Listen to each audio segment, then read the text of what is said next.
家人们看好了，这家最近全城最火的福满楼，后厨站中间这个就是把老馆子从阎王爷手里抢回来的林师傅。3个月前，这店一天做不满5桌，欠房租，欠货款，连厨子都准备跑路。今天他满座了，排队了，上的棒。可我比谁都清楚，店一旦火了，人心就开始发烂。3号桌先上鱼，主播那桌牛蛙晚10秒。好。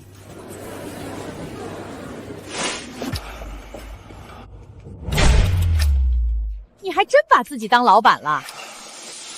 一个吃我家剩饭长大的外姓仔，也配站我家灶台中间分钱？拍视频，拉几个客人，谈2个团购，你就真觉得这店是你盘活的了？店是我王家的，轮得到你在我家锅上装主事的？再碰我家一个锅，我剁了你的手！阿姨，你跟这种人废什么话？一个回来蹭旧家饭的，还想踩着你们一家发财？这不是报恩，这是吃绝户！这家人就是这样，求我回来的时候一口的自家人，店一火，先嫌我分钱，客人一夸我，他们就开始怕到最后，连我站在灶台中间都像抢了他家祖坟。舅，你也这么想？他明明知道今晚要是没有我，这店根本撑不住，可最后他只挤出一句：“小燕，一家人有话好好说，别把场子闹太难看。”一句别闹太难看，等于把我当场判成了那个不懂事的。好，从今天起，这店我不管了。走，你赶紧走！真当没了你，我王家的店就得关门。这也不是我点的菜啊！菜好了没啊？不好了，客人在催了。那一刻，他们还没明白，我走的不是一个后厨工，是这家店真正能转起来的那只手。小燕，舅这回是真没办法了，福满楼快关门了，你回来帮帮舅行不行？你别以为我们是来求你，你小时候在我家吃过半年饭，现在店里难了，回来搭把手不是应该的吗？店再怎么说也是你半个娘家，你在外面混了几年，不至于连这点忙都不帮吧？你看，他们求人的方式是让我觉得是我欠他们，我不是没想过拒绝，是人总会对旧情心软，哪怕那旧情里掺着白眼，掺着难堪，掺着一口口咽不下去的气。我回去可以，但丑话说前头，店起来之前，我店的钱跑的资源谈下来的客户都算我的投入，店起来之后按净利润分成。行，就答应你。那就试试。回来帮忙可以，可你最好记清楚，这店姓王，不姓林。姓王？3个月后我才明白，这2个字是他们准备踢我出门的理由。我推开福满楼那扇油得发亮的玻璃门，扑上来的不是饭香，是隔夜缸水混着劣质油烟的馊气。前厅桌面一层黏，地砖发黑，墙上菜单油的卷边，收银台边堆着没拆的纸箱和烂菜叶，后厨更像灾难现场，案板发霉，刀具乱扔，冰箱门一开，生肉熟菜半盆隔夜卤水挤在一起，苍蝇嗡嗡乱撞。一家饭店要黄，从来不是客人突然不来了，是老板先把自己活成了糊弄人的样子。菜不新鲜，店不干净，人没规矩，这种店就算今天侥幸做满，明天也得死。我没急着说话，拿起台面上一只汤勺，闻了一下，下一秒直接扔进垃圾桶。刘春凤看见这一幕，脸色当场拉下来。你一回来就甩脸子给谁看？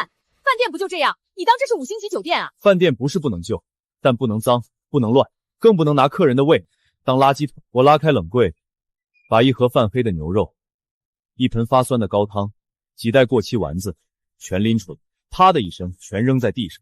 王浩一看就炸了，冲上来要拦。你干什么？这些都是钱！这是毒！放屁！昨天还能吃，今天怎么就成毒了？昨天能不能吃，你自己闻闻。我把那盆酸味冲鼻的高汤推到他面前，王浩刚凑近，脸就绿了，可嘴还是硬。那顶多重新烧开。你自己吃，我不拦你。但从今天起，这种东西不准再端上桌。后厨帮工小梅和阿福互相对视，谁也不敢吭声，因为他们都知道我说的对。可这些年店里一直这么干，谁也不想当第一个得罪老板娘的人。我转头看向王大福，舅，我把话说清楚，我要接手这店，就按我的规矩来，要么让我管，要么你们自己守着这滩烂泥继续赔。王大福盯着地上那堆烂料，嘴唇动了动，最后点头。听小燕的。刘春凤脸一黑，还想开口，我已经转身去拿纸笔，开始列单子。小梅，今天前厅先停半天，桌布全换，菜单全撤。阿福，把后厨所有过期料给我清出来，案板、灶台、排风，今天必须刷干净。王浩，跟我去一趟菜市场和五星店。凭什么你指挥我？凭这店再不救，半个月内就得关门。一句话把王浩噎住，他气得一句反驳都说不出来。半天时间，我带着王浩跑了3趟，菜市场换掉所有隔夜料，五金店买新灯管、招牌灯带、灭蝇灯，批发店拿了几套最基础的干净餐具和打包盒。你疯了吧？就换几个灯泡，至于花这么多？灯亮，客人才肯进门。那也不用你掏钱啊！你掏？王浩一下闭嘴，因为他身上连300块都拿不出来。就这种店，最难的不是花钱，是让一群早就烂习惯的人承认自己以前那套不行。可惜有些废物宁肯看店黄，也不肯承认自己没本事。傍晚，福满楼重新开门，门头灯亮了，前厅的黄灯换成暖白，玻璃擦干净了，菜单被我砍掉一半，只剩下最容易出品、最适合做口碑的几道。我甚至亲自站在门口拍了一条短视频，配文只有一句：这家快黄了的小馆，我来试试能不能救。夜里7点，第一桌客人进门，8点又来了2桌，9点附近写字楼下班的人开始进店点餐。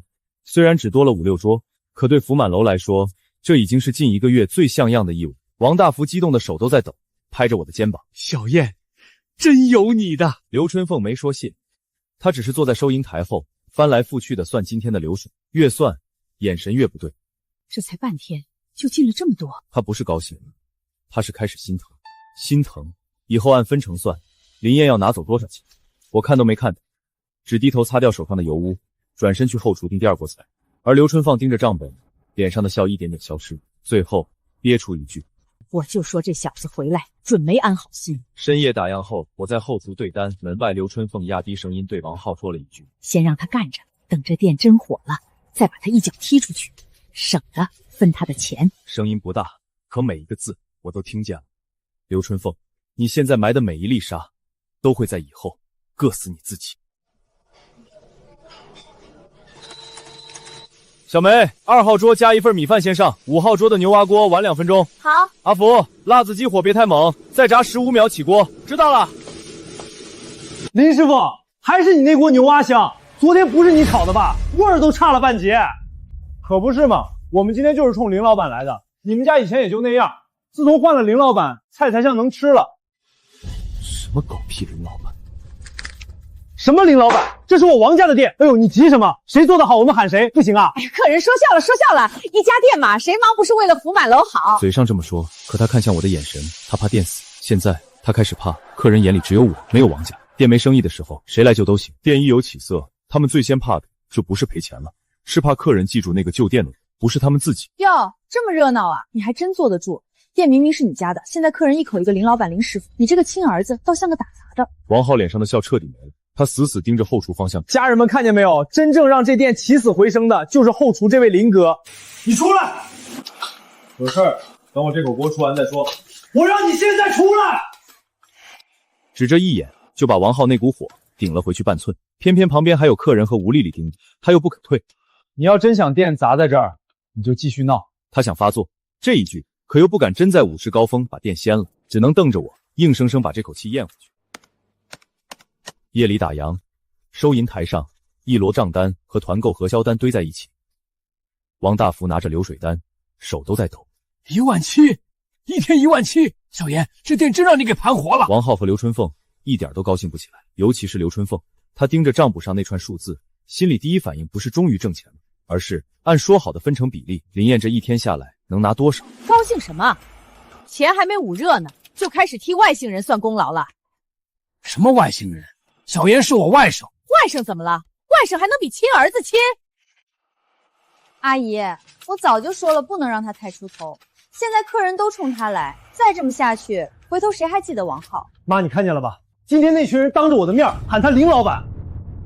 先让他干着，店刚回口气，还用得着他？那以后呢？以后等这店再火一点，账、客人、供货都摸熟了，再把他一脚踢出去。我早就知道刘春凤不是感恩的人，她不是怕我分钱，她是怕我把这家快死的店真救活了。我这个外甥就不只是帮忙的了。前厅灯一盏一盏熄下去，收银台后刘春凤把账本合上，冲王浩低声来了一句：“记住了，店没起事之前他是恩人，店真火起来，他就是祸害。”刘春凤，你以为你在防一个白眼狼，其实你是在一步步把自己推进坑里。福满楼的生意明显稳住了，午时刚开半小时，前厅已经做了70%，外卖单也开始往后冲高。我刚把一锅牛蛙翻起来，前厅又有人点名加菜。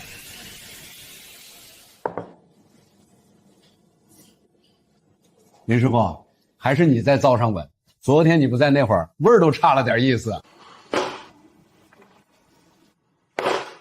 爱吃吃，不爱吃拉倒。你这什么态度？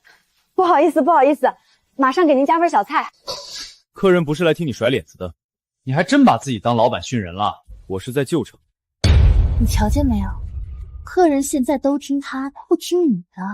再这么下去，这店到底是你王家的，还是他林任？店没起色的时候，他们求我回来，说一家人别见外。店一有起色，他们先怕的不是赔钱，是怕客人只记得我，不记得王家。今天团购怎么又放那么低？低价是为了引流，菜是赚口碑的，不是今天一顿赚死。你说的轻松，一桌桌都按这个价卖，合着不是亏你的钱，你当然不心疼。今天不把客人留下，你明天拿什么挣钱？刘春凤没接，可她看向账本的目光更像是在算另一件事，算我这几天到底能从他家店里分走多少。这周净利润在这儿，按说好的比例，我拿这部分。这么多？这不都是之前说好的？什么说好的？他不就拍了几条破视频，拉了几个团购，凭什么分这么多？凭着店现在能活。锅是我男人守的，盘子是我儿子端的，店是我王家的，你就动动嘴皮子，拍拍手机，怎么就有脸分这么多？就是，我一天跑前跑后累得像狗，最后分到手还没你多。你这是回来报恩还是回来吸血？设备钱谁垫的？灯箱谁换的？探店谁跑的？客户谁拉的？你们要是自己能做，这店不会等到我回来救。你少给我摆功臣的谱！当年要不是我家给你口饭吃，你现在都不知道烂在哪条沟里。我让你回来是看你可怜，不是让你踩着旧家挣钱。春凤，话别说这么难听。我难听？我说错了吗？一家人你还真好意思按合同分钱，你也不怕遭雷劈？阿姨，您就是太实诚，这种在外面混过的人最会算计自己人，嘴上说报恩，心里算盘打得比谁都响。我站在那里，脸上没什么表情，可越是这样安静，刘春凤越觉得发虚。从明天起，账不归你看了，后台收银采购全部交给耗子。至于你，你就在后厨老老实实炒菜，我一个月给你8000，算仁至义尽，再多你一分都别想拿。8000，把一个救活店的人硬生生贬成一个拿死工资的厨子。舅，你也点头。王大福喉结滚了滚，眼神闪躲，半天才挤出一句最窝囊的话：小严，要不你先委屈一下。委屈一下，这4个字他说的比刘春凤那些脏话还狠。那一刻我就知道，这家店从我回来那天起就不只是在求我救命，他们还想着等我把命续上，再把我一脚踢开。给你8000都算抬举你了，你还真想在王家的店里当老板啊？刘春凤，你以为你今天赏了我一口饭，其实你是亲手往自己家盘子里丢了一块烧红的铁。第二天一早，我刚进店就发现收银系统密码被换了，团购后台登不上，采购单和进货账本全被收进了刘春凤那个带锁的铁抽屉。昨天以后账不归你看，不是气话，他们是真准备把我一点点摘干净。店还没彻底站稳，他们就先防我像防贼。可笑的是，真正在这家店偷肉喝血的人，从来都不是我。林燕，你们家到底什么意思？怎么了？上周那批牛蛙和冻品的钱说好昨天结，结果1分没到，我打你电话不通，他们还说你早把钱挪走了。昨天晚上那笔货是我亲眼看着入账单对上的，怎么一觉醒来就成了他把钱挪走了？你等我一下。老周那批货款谁动了？什么叫谁动了？我儿子现在管账，他想什么时候付就什么时候付。昨天该结的今天不结，后面谁还给店里赊货？你吼什么吼？你少一副离了你店就得死的样子。账现在归我管，我觉得晚2天再给有问题？有，后厨不断货是这店现在唯一能活的命令。你拖供应商矿就是在打店。你少装，说白了你不就是还惦记着账吗？昨天妈刚说过不让你碰钱，今天你就追着问，你这么爱管账，是怕以后不好伸手吧？我店的钱、跑的资源、谈下来的客户，你们现在一句伸手就想抹了？怎么抹不得？你回来这几个月吃我家的住我家的，现在还想连收银台都攥手里，你胃口够大的啊！我吃住在店里是为了省成本。少跟我装可怜，你这种人我见多了，嘴上说报恩，心里算盘打得比会计都响，店一火你就扑上来咬肉。他啪的从抽屉里拍出一张转账记录，看看昨天营业额我儿子1分没动，全交供应商都够了，可我就想晚2天，怎么了？我盯着那张单子，眼神一点点冷下去。这不是晚2天，这是故意立威。钱在我手里，店已在我手里，你林燕算个屁！夜里打烊后，林燕独自留在后厨，核对完明天的备货单，她感到身心俱疲。刚走到后巷透气，就听见杂物间路头有人说话，声音不大，却字字扎耳。阿姨，现在账和后台都收回来了，下一步就得把人踢干净。急什么？还不急？这周6婚姻会馆的人要来试菜，探店大号也要来，再让林燕出一把风头，外头人就真以为福满楼是他的了。那你说怎么办？就挑那天人最多、镜头最多的时候，当众把他赶出后厨，客人、主播、员工全看着他，丢不起这个脸。以后就算想赖也赖不回来。那会不会太绝？绝什么绝？一个外姓崽，给他口饭吃是情分，他要是敢惦记我王家的店，我就得把他的爪子剁了。差不多就行了，别弄太难看。你闭嘴！就是你这种烂好人，才把他惯得分不清自己姓什么。这周6一过，我看他还怎么在我面前装老板。不是没想到他们会翻脸，是没想到他们连怎么赶我走都已经排练好了。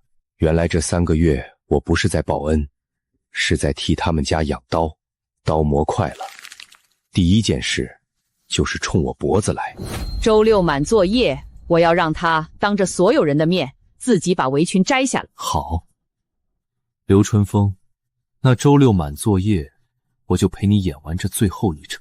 只是你还不知道，那一晚摘围裙的是我，塌下来的却是你们整家王家的天。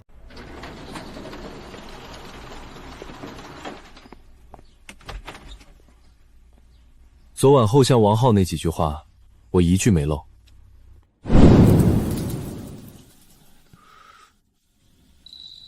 可有些脸，不是现在撕的。店还没真正站稳，我要是现在掀桌，砸的是我自己这3个月搭起来的盘。阿福，牛蛙底料照昨天那版。知道。我刚说完，王浩就往锅边凑，手机镜头直接往里怼。你拍什么？学啊，你不是总说我不会吗？我现在学总没错吧？嘴上说学，眼神里全是挑衅。吴丽丽也站在一边阴阳怪气。都是一家人，学个菜你也防？还是说这几道菜真藏着什么吃绝户的本事？我没回，只伸手把王浩的手机按下去。学可以，别挡火。这一句不中，可王浩脸一下就阴了。他最恨的就是我这种我懒得跟你计较的样子。正说着，婚宴会馆的赵总到了。这是福满楼眼下最重要的合作单，要是能拿下来，后面婚宴、团建、包桌全能接上。哪位是林师傅？哎呦，赵总，林燕就是回来搭把手的，我们家耗子才是店里当家的，你有什么事儿跟他谈就行。一句搭把手，轻飘飘就想把我压成一个临时工。赵总，菜单、包桌、后续合作都可以跟我聊。赵总却连眼皮都没抬一下，只看着后厨。我问的是林师傅。空气一静，刘春风脸上的笑都僵了，我这才擦了擦手走出来。我在，听说你把福满楼盘活了，我今天来试菜也试人。这句话一落，王浩脸色一下就沉了。赵总连试了3道招牌辣子鸡、牛蛙锅、椒麻鱼，一口一口吃得很慢，最后他把筷子一放，直接开口：菜我认，人我也认。下周婚宴会馆那边的合作，我只跟林师傅对。这句话把刘春凤一家的脸当场打青。赵总，您这话说的，他就是在后厨炒菜的，店里做主的还是我们家耗子。谁做主我不管，我只认能把事儿做明白的人。说完，赵总起身就走。前厅门一关，刘春凤脸上的笑瞬间没了。听见没有？现在外面都只认你，不认我儿子。客人认谁，不是我能逼的。你少装无无辜。要不是你成天往镜头前凑，往客人跟前站，别人能把你当老板？说了，这人不能留。今天赵总都敢当着你们的面指认他了，明天还不得把店名都改成林家的？王大福坐在收银台后，脸色难看，却还是没开口。又是这样，想好处的时候他一句谢没有，翻脸的时候他也一句公道没有。最伤人的从来不是刘春凤那张嘴，是王大福每一次都明白，却每一次都装聋，因为他心里比谁都清楚，这店现在离了我真不赚，可他又舍不得我分钱，更舍不得让我压过他儿子。我看着这一家人，忽然也不想解释了，转身去拿自己的手写菜单本，可抽屉一拉开，里面空了。我本子呢？后厨没人说话，王浩却把手机往桌上一拍，屏幕亮着，正是我那本手写菜单的照片，一页一页全拍下来。你说这个学本事嘛，不得拍清楚点。我盯着那几张照片，眼神终于一点点沉下去。刘春凤抱着手臂站在灶台边，来了一句：你那点手艺早晚都是我王家的，等周六满作业一过，我看你还怎么在我面前装。手写菜单，步骤可以拍，分量可以记，可火候、节奏、客人的信任，这些东西不是拿手机就能偷走的。刘春凤，你偷的不是菜谱，是王家最后那点体。第二天下午，婚艺会馆的赵总又来了，这次不是来试一道菜，是带着合同来的。林师傅，昨天那3道菜我回去想了一晚上，婚艺会馆那边我给你2条线，一条是试菜业，周六晚上我带人来，一条是后面的工作餐和小型婚艺包桌，做得稳，我每个月固定给你送30桌。30桌，这对刚起死回生的福满楼来说，不是单子，是命。王大福听得眼睛都亮，搓着手就往前凑。赵总，您放心，我们福满楼现在可不一样了。我没跟你说，一句话，直接把王大福晾在了那儿。我只认林师傅。上回你们店那几道团购菜，火候、出菜节奏、前厅翻台，全是他在控。我做的是生意，不是人情。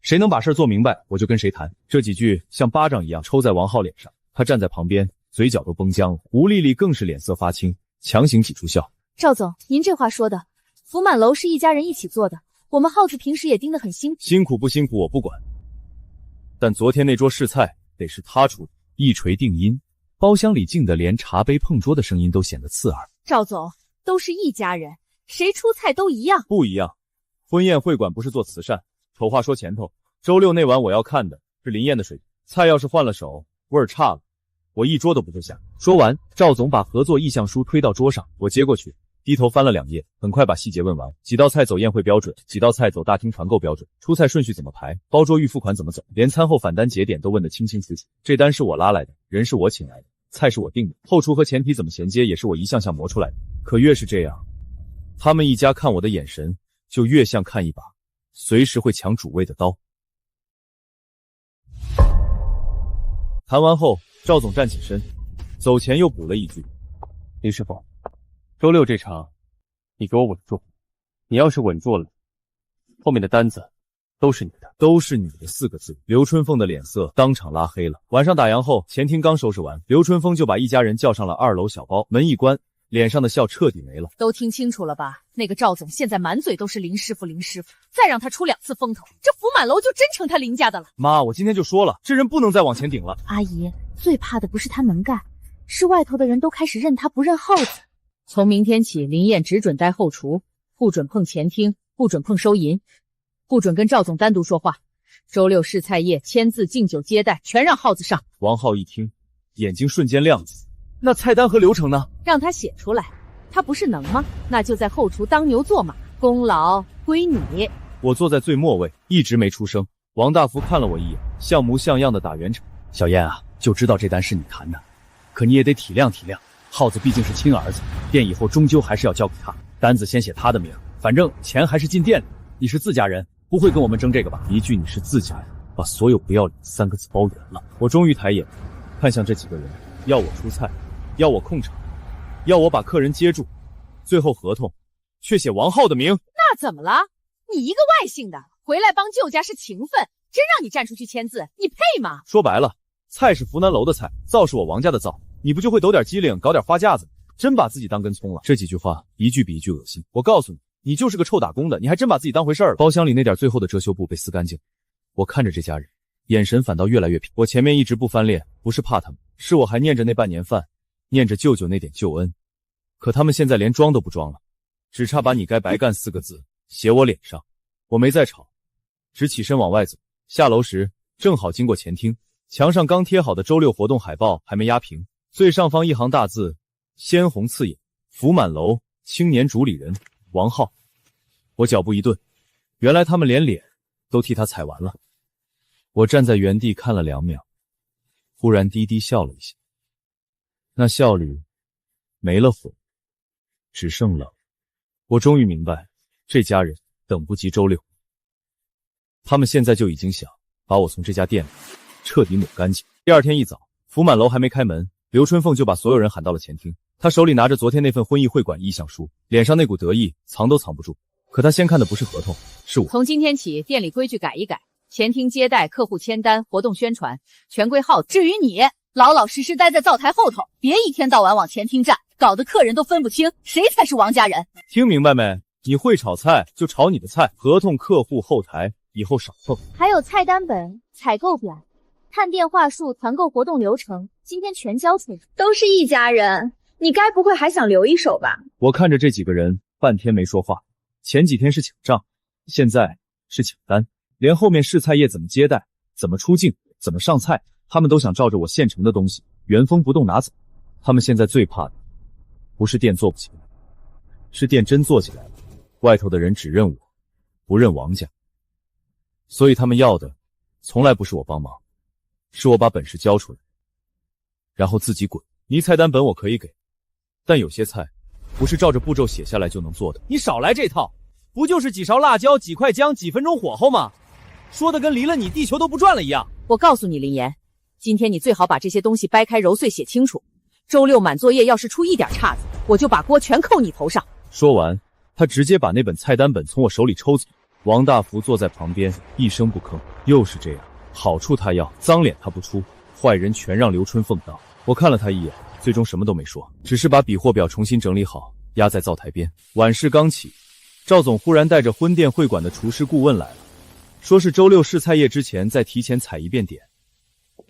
今天不正式试，就看一道头牌，一道工作餐，味儿对了，周六就开。王浩一听，立刻挤上去，生怕赵总开口点我。赵总，今天我来，店里的流程我现在都熟了。说完，他照着我那本菜单本下锅，可纸上的有步骤，灶上没脑子。牛蛙起锅时老了一层，椒麻鱼的汁儿也咸了。厨师顾问只吃了一口，眉头就皱了，这味儿不对，昨天不是这个水平。赵总脸色也沉下来，刘春凤脸一紧，第一反应不是看自己儿子，而是转头瞪向我。是不是你本子写错了？我就说他没安好心吧，嘴上说给，背地里还不是留了一手，想看我们出丑。又是我，菜是王浩炒砸的，锅是我背。这家人的嘴脸，我今天算是彻底看明白了。我看了眼那盘菜，围裙一系，直接走到灶前。阿福，牛蛙重启。好的。小梅，赵总那桌茶先续上。好的。火一开，锅一夹，节奏立刻不一样了。10分钟后，2道菜重新上桌。赵总和顾问对视一眼，脸色才松下来。这才对。他放下筷子，看向我，声音不重，却足够让全店都听见。周六那晚，我还是只看着，一句话把刘春华一家的脸都打僵了。客人一走，刘春华当场炸。谁让你冲出去的？你是不是就等着今天当着赵总的面给耗子难看？故意的吧？你就是怕我把单接稳了以后没你什么事儿。我看着他们，忽然连解释都懒得解释了。菜做砸了，砸的是店，不是我。转身回后厨，手机却在这时震了一下。员工群里，刘春凤刚发了新通知：周六满作业，由王浩以福满豆主理人身份全程接待与出境，林燕只负责后厨，不得擅自接待客户，不得擅自出境。我盯着群里那条通知，眼底彻底冷。我终于明白，这家人想要的不只是请功，是要在福满楼最风光的一晚，当着所有人的面把我踩进地狱。好啊，那我就陪你们把这戏演到最后一幕。周六还没到，刘春凤一家已经等不及了。一大早，他就把新做的宣传海报挂在了门口，最上面一行大字红得刺眼：福满楼青年主理人王浩。我刚提着食材进门，脚步就停住了。王浩站在海报底下，故意整了整领口，像真成了什么老板。怎么不服？这店本来就是我王家的，挂我名字不应该。我没接，只是把手里的菜放到案台上。刘春风从收银台后头探出头，阴阳怪气的笑：“你甩什么脸子？你回来帮忙，我们给你口饭吃，给你8000工资，已经够给你脸了。难不成你还真想让客人以为这店是你开的？”阿姨，你跟他说这些干嘛？有些人啊，就是认不清自己，借着旧家一口锅，倒把自己炒成老板了。前厅几个老客抬头看海报，都愣了。有人小声问小梅：“咦，不是林师傅在管吗？”小梅张了张嘴，还没出声，刘春风已经抢过去。以前是他瞎折腾，现在店走上正轨了，当然得归我儿子这个正经主理人管。这话说得又脆又狠，像生怕别人听不清。我站在原地，心里那点最后的可笑念头被磨没。他们不是想慢慢架空我，是连我最后那点脸都不肯给。有些人最会干的一件事，就是你把路铺好，他立刻站上去，回头还要骂你挡了他的光。刘春风一家现在就是这样，他们不是要我退一步，是要我从这家店里消失得干干净净。夜里收档，我刚把第二天的试菜流程写完，准备压在案板边，刘春凤却一把将那几页纸抽走。拿着，背熟。周六晚上先上哪桌后上哪桌，怎么敬酒怎么接客，全按这个来。那他呢？他周六就给我待在后厨把菜炒好就行，要是敢往前厅多迈一步，我当着客人的面都得把他撵出去。差不多行了，别闹太僵。你闭嘴！现在不把他摁住，等周六赵总一来，外头人更得只认他，不认你儿子。就是，到时候客人、主播、合作方全喊他林老板，你们一家脸往哪儿放？那就周六一次弄死，让我看看离了我王家的灶台，他还能装多久。后巷风很冷，我站在门边，听着这一家人把话一句句说全，心里反倒越来越静，静得连火都没了。人心凉透的时候，不是会更痛，是会突然安静下来。因为你终于知道，前面那些忍，那些顾念，那些算了吧，全都喂了狗。我伸手把自己那本记满流程和配方的旧笔记本合上，轻轻揣进怀里。这一次，没再解释，也没再争。夜色里，刘春凤最后那句狠话还飘在风里。周六满座夜，我就当着全城人的面，让他自己把围裙摘下来。我低头摸了摸怀里的笔记本，眼神彻底冷。刘春凤，你要我摘围裙是吧？那好，周六那晚，我亲手摘给你看，顺便把你这家店的命也一起带走。周六晚上，福满楼彻底爆了，门口排号30多桌，探店主播举着手机直播，婚艺会馆赵总带着人坐在最显眼的主桌，团购和外卖单一条接一条往后厨跳，锅火冲天，传菜口像打仗，而这一切全是我这3个月一手搭起来的。我知道他们会翻脸，可我还是把这碗撑到了现在。小梅，赵总那桌先上招牌牛蛙，主播那桌慢10秒，给镜头拍锅气。阿福，小马鱼起锅，别压火。明白。不是舍不得刘春凤一家，是舍不得我自己这3个月熬出来的盘子毁在别人嘴里。这才是我要的味儿。林师傅，今晚你给我稳住后面的单子，就全开了。这句话刚落，刘春凤就踩着拖鞋冲进了后厨。她今天特意穿了件大红褂子，脸上涂得发白，像是专门来等这一刻。她手里攥着一条旧围裙，二话不说，啪的砸到我脸上。啊！你还真把自己当老板了？一个吃我家剩饭长大的外姓崽儿，也配站我家灶台中间分钱？整个后厨一下死寂，前厅主播镜头晃了一下没关，赵总和几桌客人全转头看了过来。店是我王家的，锅是我男人手的，儿子是我亲生的，你回来抖2条视频装2天能人，就真想骑我儿子头上了？今天我就当着所有人的面告诉你，这店轮不到你来当主理人，再碰我家一个锅，我剁了你的手！大家都看清楚，这人就是回来吃绝户的，借着帮忙的名头，想把旧家的店吞了。弹幕和前厅议论声一下炸开，小梅脸都白了，阿福攥着锅炒不敢动，最难堪的是赵总还坐在外面看着你。他们不是要赶我，是要挑这家店最风光、客人最多、镜头最准的时候把我的脸踩到地上，这样我就算走也得背着抢店、吃绝户的名声滚。我把脸上的围裙缓缓拿下了，没有怒火，没有争辩，就你也觉得我是在吃绝户。王大福嘴唇抖了抖，他明明知道今晚要是没有我，这店根本撑不起来，可最后他还是低下头，挤出一句最窝囊的话：“小严，今天客人多，你就别闹。”这一句比刘春放那张嘴更，因为他彻底掐死了我最后那点秀气。我点了点头，然后当着所有人的面，慢慢解下自己的黑围裙，放在灶台边。好，从今天起，这店我不管。走，赶紧走！真当没了你，我家店就赚不了了。可他话音刚落，后厨就乱了。王浩接手第一锅牛蛙，直接糊底；第二道椒麻鱼顺序全错。赵总那桌催了，主播那边也在问怎么回事。主播那桌连等了10分钟，菜还没上齐。王浩满头是汗，手忙脚乱。刘春凤脸上的得意，这才第一次一点点僵住。刘老板，你刚刚赶出去的那个，要是回不来，这单你们也别想要了。我已经走到门口，头也没回。而后厨里第一口锅哐当一声砸在地上。福满楼门外夜色很深，我走进风里，一次都没回头。而福满楼里面，刚被他们亲手赶出去的，不是一个外甥，不是一个后厨工，是整家店的命。刘春凤，你今晚摔的不是我的围裙，是你们王家最后一根撑天的梁。我一走，后厨那股原本被我压得稳稳的节奏，像被一刀卡断。牛蛙锅糊底，椒麻鱼顺序全乱，团购套餐该先出的没出，该后上的反倒端上了桌。前厅催单声、退菜声、孩子哭闹声，一下全炸开。浩哥，赵总那桌在催了，主播那边也说菜不对。催，老子又不是8只手。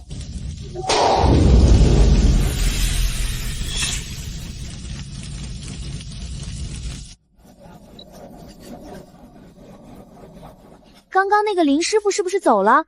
我就说味道不对了，后厨在吵架，翻车了。都别慌，他走就走了，店又不是没了他就赚不了。是吗？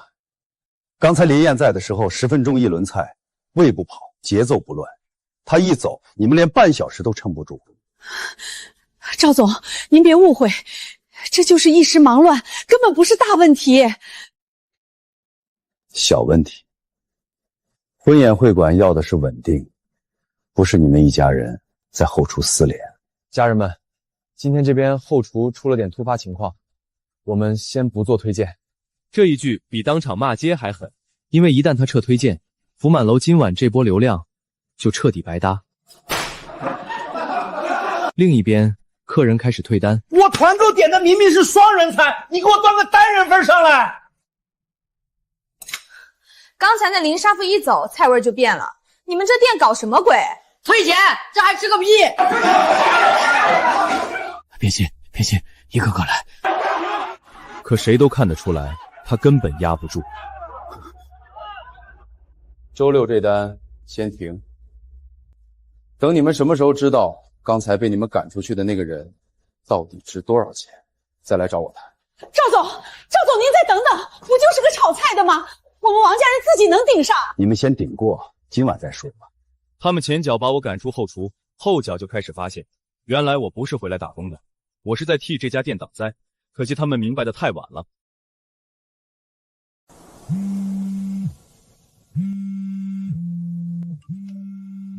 燕哥，赵总走了，主播也下播了，团购退了10几单，后厨还在吵。阿姨说，都是你故意把场子搞烂的。小严，你先回来。回去干什么？店里乱套了，赵总也走了，你先把今晚稳住，有什么事儿明天再说。舅，你们把我当狗使唤的时候，想没想过今天？小严，就不是那个意思。我懂，你不是那个意思，你只是想让我把火灭了，然后继续装什么都没发生过。从我摘围裙那一刻起，福满楼就跟我没关系了。以后他是死是活，你们自己扛。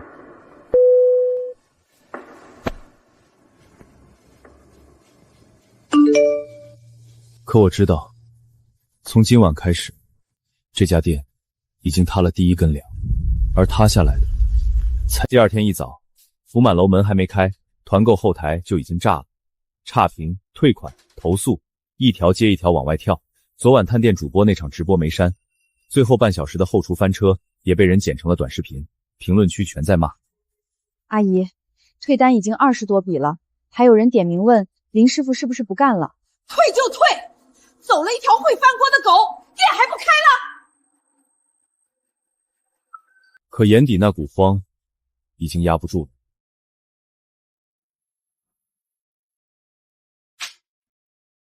不就是网上那点人瞎叫吗？我今天照着他那几页破流程做，谁还能看出区别？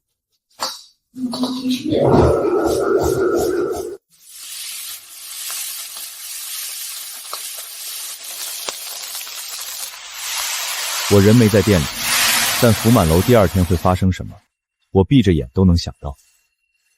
店这种东西，最怕的不是少一个炒菜的，是走的那个人把节奏、客源、账期和信任一起带走了。上周的货款今天结不结？急什么？店里这2天忙。忙？昨天我就说了，今天不结清，冰鲜1箱都不卸。老周，都是老熟人了，你催什么催？以前林燕不也是月底才给？以前我敢赊，是因为林燕说了哪天结就哪天结。你们一家，我信你们哪张嘴？昨天直播里那个林师傅呢？怎么今天做出来的菜一股子死咸味儿？我要退！你们昨晚就翻车，今天还敢正常营业？别急，一个个来。可没人听他的，因为店最能压场的那个已经不在了。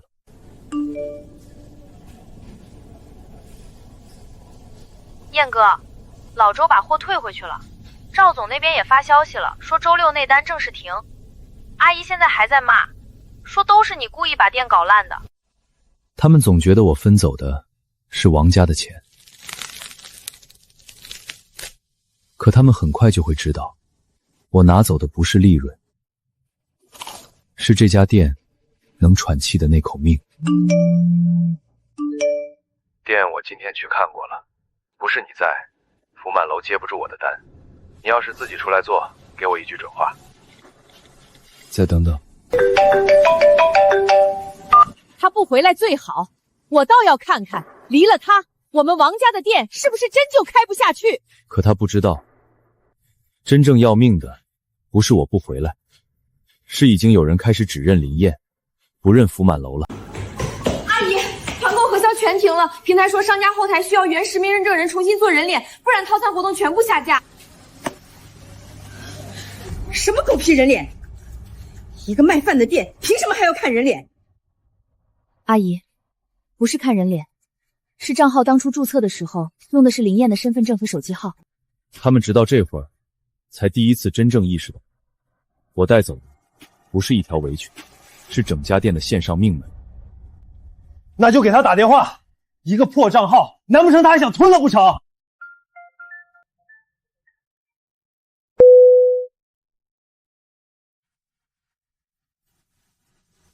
林燕，你赶紧把团购后台和短视频号密码给我发过来。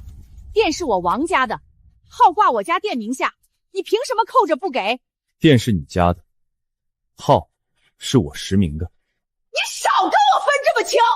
没有我家这块招牌，你拿什么拍视频？拿什么接团购？现在你拍拍屁股走了，还想卡我家脖子？你真是黑了心了！他们最恶心的地方，就是一边把我当外人，一边又觉得我替这家店搭起来的所有东西，都该无条件留给他们。好像我帮过他们，就活该连骨头都被啃干净。昨天你当着全城人的面赶我出去，今天还想让我把后台白送。少摆谱，赶紧把密码发来，不然就是你故意砸我家生意。你信不信我出去一句话就能把你名声搞坏？你试试。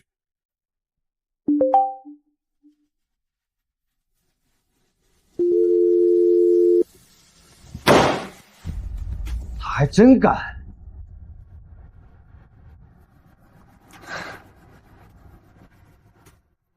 因商家负责人异常变更，差评率激增，福满楼团购活动暂停，恢复时间另行通知。我就知道，这白眼狼走之前早把坑给我挖好了。阿姨，昨天是您先把燕哥赶走的。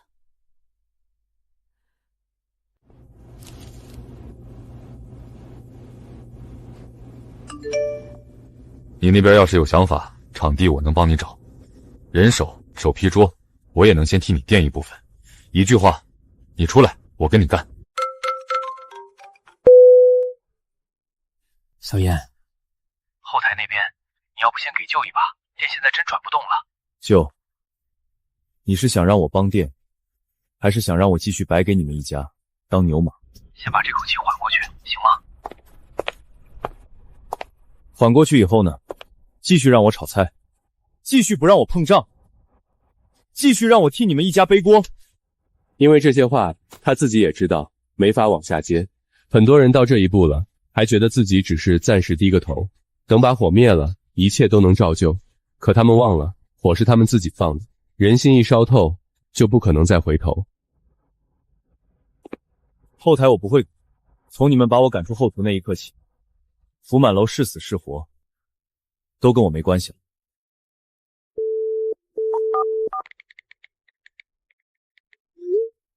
能谈。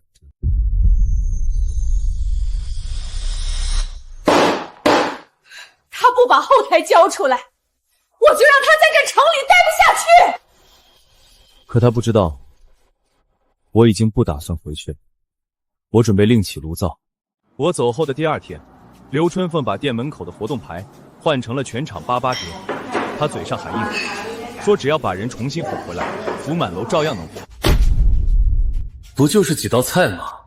老子今天就照着他那本子做，我倒要看看客人到底是冲锅来的，还是冲他来的。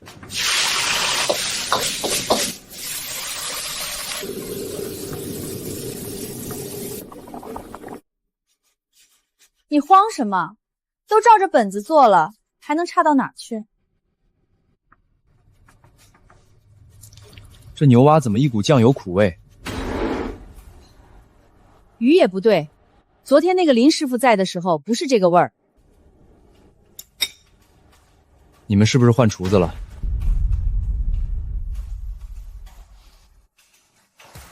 差哪儿了？你们这些人就是跟风，昨天说好吃，今天换个人就挑刺，装什么老饕？你这什么态度？不会做就别嘴硬，我们花钱是来吃饭，不是来受气的。都怪林燕这个白眼狼，菜单本故意留一手，后台也锁，客人还全往他身上引。他这不是报恩，他是诚心想看我们王家死。他们到现在还觉得福满楼塌，是因为我没把菜谱教完整。可他们根本不懂，菜可以抄，步骤可以背，火候、节奏、客人的信任，根本不是拿个本子就能偷走的。今天还不给钱，那以后你们家一根葱都别想从我这儿拿。你威胁谁呢？我不是威胁，我是长记性。林燕在，我敢赊；你在，你配吗？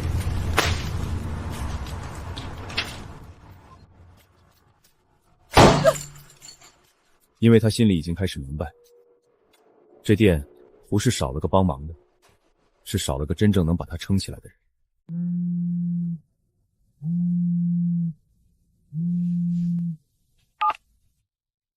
小林，今天福满楼我又让人去试了，一句话，废了。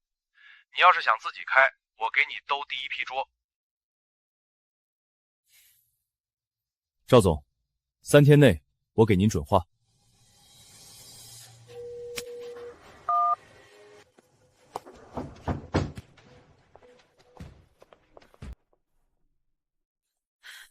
林燕，你给我出来！后台密码交过来，菜单流程也给我写完整。你把我家店害成这样，还敢躲在这儿装死？我害的就是你是谁？你故意锁后台，留半本菜谱，还把客户都哄走了，你这是存心想逼死我家。我走的时候，是你们当着所有人的面赶我滚，现在店砸了，锅又想扣我头上。少废话！你要真不是做贼心虚，就把号和菜单全交出来。林燕，我最后给你一次脸，明天早上你不把东西送回福满楼，我就让全城都知道你这个白眼狼是怎么吃旧家绝户的。好，那你尽管去闹，我倒想看看，明天先丢脸的到底是我，还是你们王家。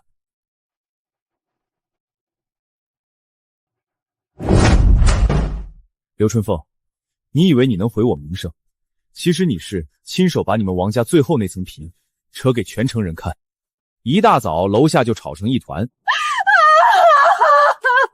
外甥忘恩负义，卷走后台，害旧家饭店停摆。楼下围了一圈看热闹的街坊，吴丽丽抱着胳膊，见人就添油加醋。你们评评理啊！这人从小吃旧家饭长大，现在店一火就偷号、偷客户、偷菜单，还把一家老小往死里逼。我就说嘛，这种白眼狼最毒，嘴上报恩，心里吃绝户。今天他不把后台和菜单交出来，我就死在他门口。我昨天就知道刘春凤今天一定会闹，她这种人最会的不是认错，是先把脏水泼到你身上。只要她嗓门够大，仿佛理就真在她那边。闹够了吗？你还有脸问？把我家后台、账号、菜单、客户都吐出来！还有那几份婚宴会馆的资料，你敢带走一张纸，我都让你在这城里混不下去。灯箱我垫得起，设备我垫得起，团购保证金我垫得起，探店、拍摄、投流、菜单重做，全是我出的。你说我偷你们家人，那你告诉大家，我到底偷了什么？少拿这些唬人！你吃我家住我家，就该白干！一句白干，把他那点不要脸彻底撕了出来。原来这才是你心里话。快把东西给我交出来，不然你别想走。正好，省得我一个个找。刘春凤，你嘴里那个偷店的外甥，前前后后替福满楼垫了多少钱？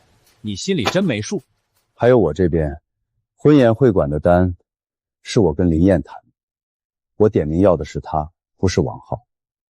昨晚那场后厨翻车，也是你们一家当众把人赶走以后才出的。我昨天全程开着直播，谁在后厨砸场子，谁把店自己作死，视频里一清二楚。你们要是再拿林燕偷店这种话带节奏，我就把完整版直接放出去。你们全是一伙的。对，我是跟能做事的人有，不是跟不要脸的人有。你们昨天把我当众赶出后厨，今天又想拿我的名声填你们家的窟窿，可惜这次我不认了。对面那间空铺我替你留了一天，你要是想自己干，明早9点我等你。因为从这一刻起，我终于不打算再替王家续命了。第二天一早，我站在福满楼对街那间空铺门口，卷帘门半拉着，里面落了灰，桌椅全空，墙皮也有点旧，可位置极好，正对福满楼大门，门口还带一小块能摆等息区的空地。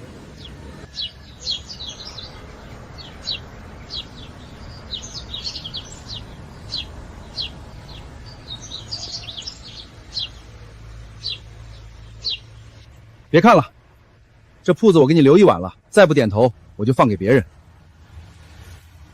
赵总，我现在开不是跟福满楼赌气，我知道你要真想赌气，昨晚就该回去把他们掀了，可你没回，这说明你不是要报复，你是终于不想再给他们续命了。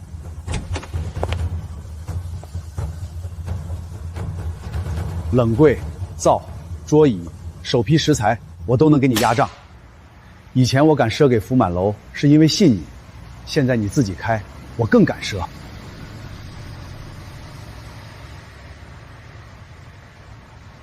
这不是冲动，是退路已经被王家堵死之后唯一还能走的正路。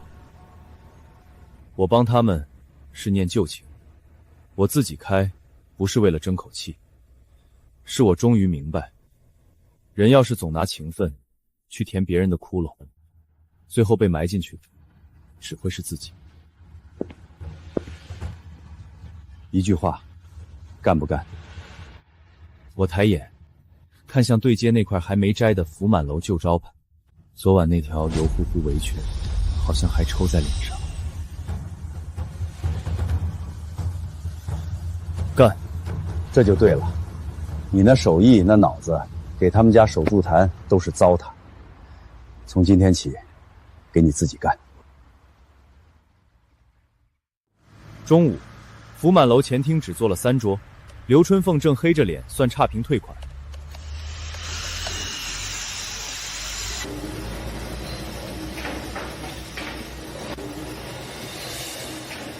李烨，你个白眼狼想干什么？吃不到我家的饭，就想在我门口砸我家的锅！你们真够阴的！刚从我家走了，你们转头就在对面开，是想明抢客人？抢？客人不是你家族成，谁菜做得明白，谁服务做得武，客人就往谁那儿挤。你个喂不熟的畜生！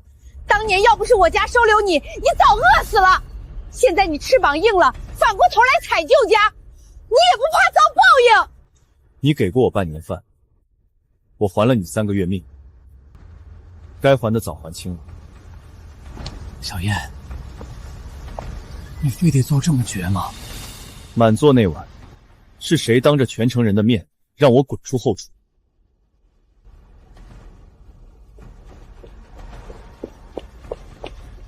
燕哥，我不干了，我要去你那边。你敢？我有什么不敢？你们把能救店的人赶出去，还想让我们跟着一起烂？刘春凤气得手都在抖，偏偏就在这时，工人把新门头升了上去，黑体白字4个大字，干净利落。焰火小馆，他终于开始明白，我不是不回来了，是我这次真要自己活了。我站在新店中央，小梅抱着本子在门口记桌号。以前我替王家旧店是念旧情，现在我自己开，不是为了争口气，是终于肯把本事用在自己身上了。装什么装？一个被我家赶出去的，还真以为自己能开成。妈，你别慌，他那店还没开，客人总不可能长腿飞过去。今天林师傅在吗？我昨天在群里看见对面挂招牌了，林师傅是不是自己出来做了？什么林师傅？那就是个回来蹭我家饭的，现在翅膀硬了，自己跑出去折腾，能不能活过3天都难说。原来真走了，那算了，今天不吃了。这时阿福背着自己的刀包从后厨出来，干嘛去？辞工。辞工？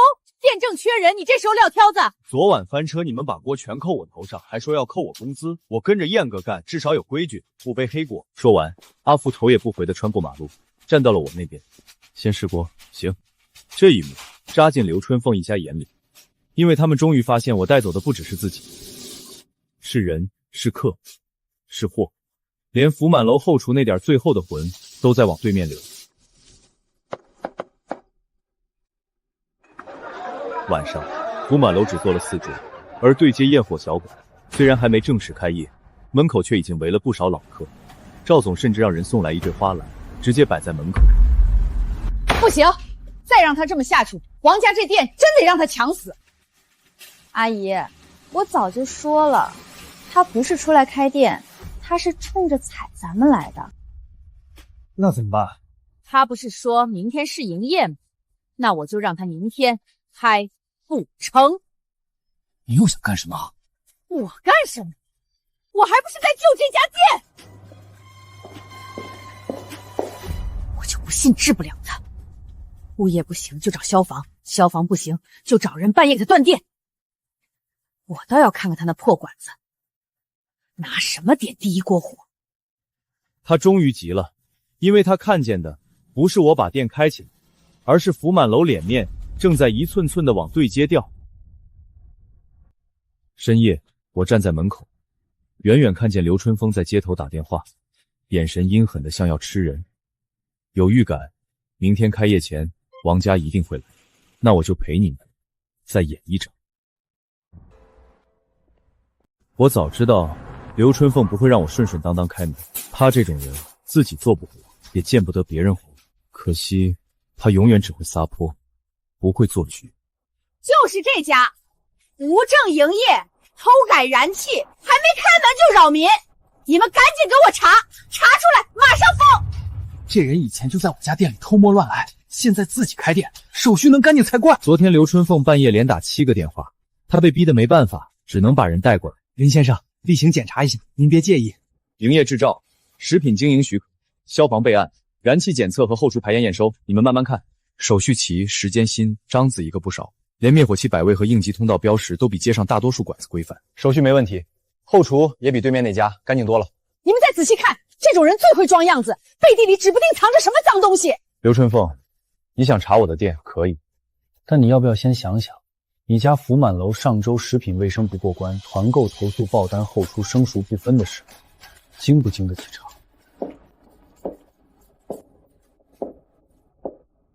查完了吗？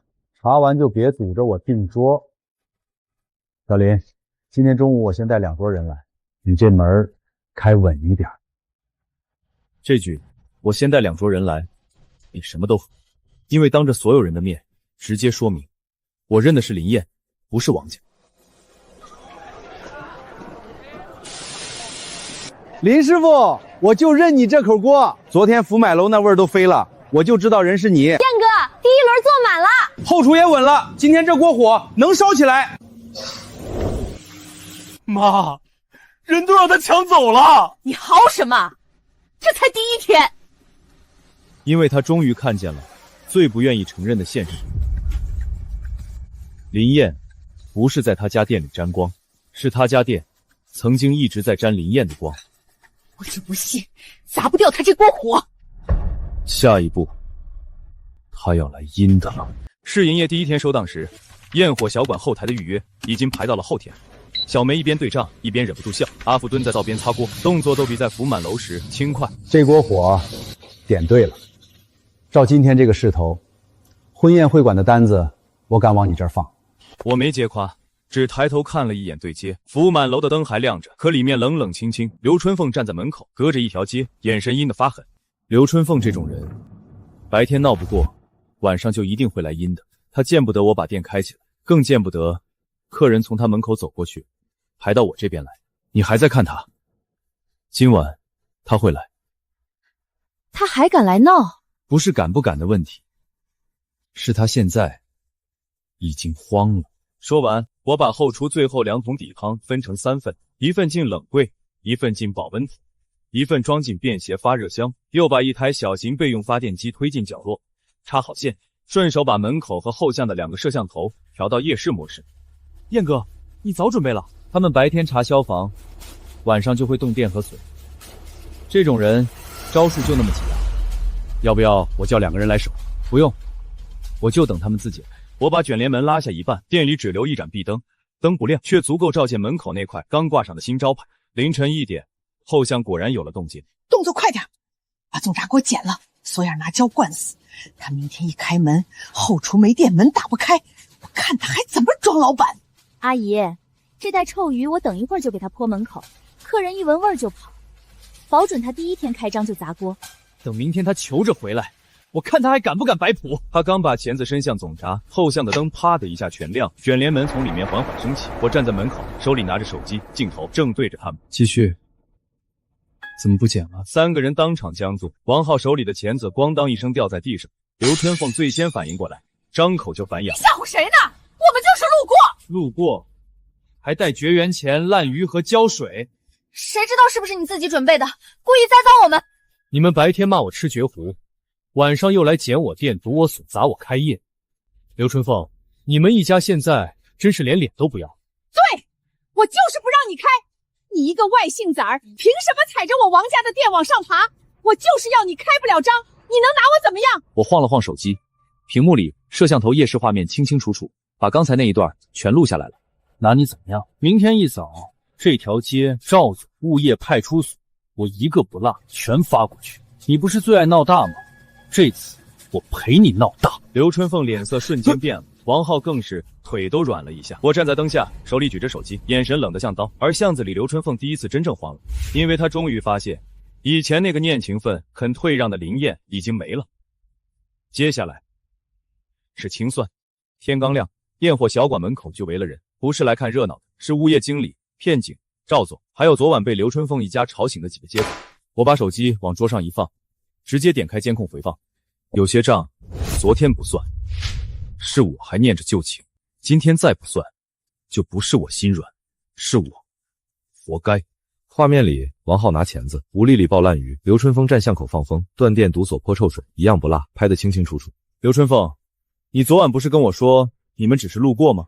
工具、动作、时间点全对上，这不是闹事，这是故意毁人开业。刘春凤脸一白，嘴却还硬。我就是气不过，他抢我家生意，我还不能说两句？说两句可以，捡我店、堵我所、砸我门也叫说两句。刘老板，做生意有输有赢，可你们这一家输了不认，转头就耍下三滥。从今天起，婚艺会馆和你们福满楼彻底断合作。赵总都是误会。误会？昨晚你儿子检店的时候，你可没拦。先跟我们走一趟做笔录。另外，焰火小馆这边损失、误工、设备风险，你们等通知赔。凭什么赔？凭你们昨晚自己找上门作死。街坊们在旁边窃窃私语，原本昨天还半信半疑的几个人，这会儿看王家一家的眼神都变了味。我就说嘛，哪有外甥真把舅家坑成这样？原来是王家自己不要脸，还要砸人家饭碗。你满意了？你非得把你舅家逼死才甘心？不是我逼你，是你们自己把路走绝了。王家人被带走做笔录后，焰火小馆卷帘门正式拉开。赵总把第一支花篮往门口一摆，回头冲我点了点头。开火吧！后厨火一响，香味窜出来。昨天还在观望的老客，今天一桌接一桌往里坐。小梅喊号喊的嗓子都哑了，脸上却全是笑。燕哥，第一轮坐满了。后厨也稳了，今天这锅火能烧起来。我站在灶台前，低头起锅，火光映在脸上，终于不再是替谁续命的样子。而街对面福满楼门口冷冷清清，卷帘门半开着，像一条没了魂的死鱼。他们以前总觉得我是在他家店里分钱，现在他们终于看明白了，我不是在分钱，我是在替他们挡塌下来的那口锅。可惜这口锅我以后不背了。中午12点，焰火小馆门口排起长队，而对面的福满楼连一桌像样的客人都没有。整条街终于都看清了，离了我，王家的店不是少赚一点，是根本活不下去。昨晚那场笔录做完，整条街都知道了王家半夜检店、堵锁、泼臭水。第二天的福满楼门是开着的，脸却已经丢光了。前厅只坐了2桌，外卖的退款提示还在一条接一条往外掉。墙上那张青年主理人王浩的海报被风吹得卷边，看上去像个笑话。他们前面总说离了我，福满楼照样赚，可真等我把手一松，他们才发现这店不是少赚一点，是连喘气都不会。后厨里，王浩照着偷拍来的本子起锅。10分钟后，一盘牛蛙刚端上桌，客人就皱了眉。这什么味儿？又苦又咸。你家后厨是不是拿盐当不要钱？服务员硬着头皮去陪笑。对不起，对不起。前厅还没安抚完，老周就堵到了后门口。今天不是来送货的，是来要钱的。他把欠款单拍到收银桌上，上周的货款加上昨天答应我的现款，一共2万3。今天结不清，明天开始你们福满楼连根葱都别想从我这儿拿。老周，你这是趁火打劫！我打劫？我前面赶奢是信林燕，现在他走了，你们一家还有什么脸让我继续垫？这话一出口，前厅里几个客人都往这边看。刘春凤脸色铁青，想骂又骂不出来。偏偏这时候，房东也上门了。王老板，上个月回款加这个月房租，今天能不能给个准话？再宽限2天，再宽限2天。我已经宽限3回了。你家这店现在天天差评，天天退单，我也怕你哪天跑了，一句比一句难听，一句比一句现实。王大福额头上的汗都冒出来了。王浩还想硬撑，抬着下巴强装不服，不就是2万多货款2个月房租吗？等今晚生意一起来，分分钟补上。今晚，你们先把这一锅菜炒明白，再谈今晚吧。说完头也不回就走。房东也冷着脸甩下一句最晚明天中午，转身出了门。前厅彻底安静下来，安静的只剩刘春凤咬牙切齿的喘气声。都怪林燕这个白眼狼，要是不走，哪来这么多事儿？还要怪他到什么时候？是你把他赶走的。焰火小馆收档时，最后一桌客人才刚走。小梅在对账，阿福在刷锅。我站在门口看第2天的预约。街对面福满楼的灯已经暗了一半。王家的店开始塌，不是因为我故意整他们，是因为那家店这些年早就烂到根上。我前面不过是替他们把那层遮羞布撑着，现在布一撤，里面什么德行自然全露出来了。脚步声从街口慢慢靠近，我抬头看见王大福一个人走过来，手里还拎着那个旧保温桶。那桶我认得，小时候住在舅家那半年，王大福偶尔会把剩下的热汤装进去，悄悄塞给我。小燕，我没动，也没喊救，只是静静看着他。今天店里不太好，看出来了，老周断货，房东催租，客人也在退，赵总那边的单是真没了。他说这些时声音一直很低。所以呢，你回来吧。我没笑，也没怒，只是眼神更冷了些。回去做什么？后台客户那边，你再帮救一把。这句话一出口，我心里最后那点可怜的期待彻底死透了。原来他今晚来不是认错，是来继续要命。你不是来道歉的，你是来让我再回去替你们把第二次火也灭了。王大福脸色一白，想解释又张不开嘴，半天才低低来了一句：小燕，一家人。别跟我提一家人，满座那位，你们把我往外推的时候，有没有想过一家人？刘春凤拿围裙抽我脸的时候，有没有想过一家人？王浩喊着要剁我手的时候，有没有想过一家人？他嘴坏，他不是嘴坏，他是刀子嘴，刀子心。你真不回？不回。王大福咬了咬牙，声音压得更低。行，你不回，明天你外婆就会来。这句话一出，我眼神彻底冷。他老人家心脏不好，你要是见死不救，别后悔。说完，王大福拎着保温桶，头也不回地走进夜色。我站在路灯下，手指一点点收紧。我知道王家撑不住了，所以他们终于要搬出最后一张牌。外婆中午刚到焰火小馆门口，又排起了队。小梅在门口喊号66号，阿福在后厨叮锅。我刚把赵总那桌的菜订好，街口就传来一阵哭嚎。大家都来看看啊！外甥发达了就不认亲娘舅，不认外婆了。他一边喊，一边把一个瘦小的老太太往前拽。老太太腿脚发颤，正是我的外婆。我以为王大福昨晚搬出外婆已经够下作了，没想到他们今天真敢把老人拖到我店门口。林燕，你不是能耐吗？今天外婆都来了，你还敢不回去？一个当外孙的把舅家逼成这样，也不怕遭雷劈？门口时刻全停了，齐齐往这边看。外婆被吵得直喘，嘴唇都发白了。小燕，你就说你不要这个家了。我眼神一沉，没有先理那一家人，直接快步过去扶住外婆。外婆，你早饭吃了没？外婆一愣，药呢？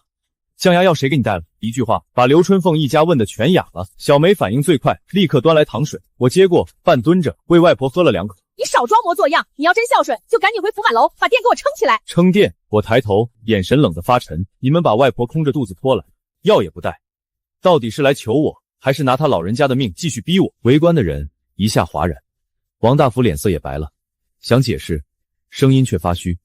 我走得急，忘了。你忘的是药，还是外婆是个人？话音刚落，外婆身子一软，差点往地上栽。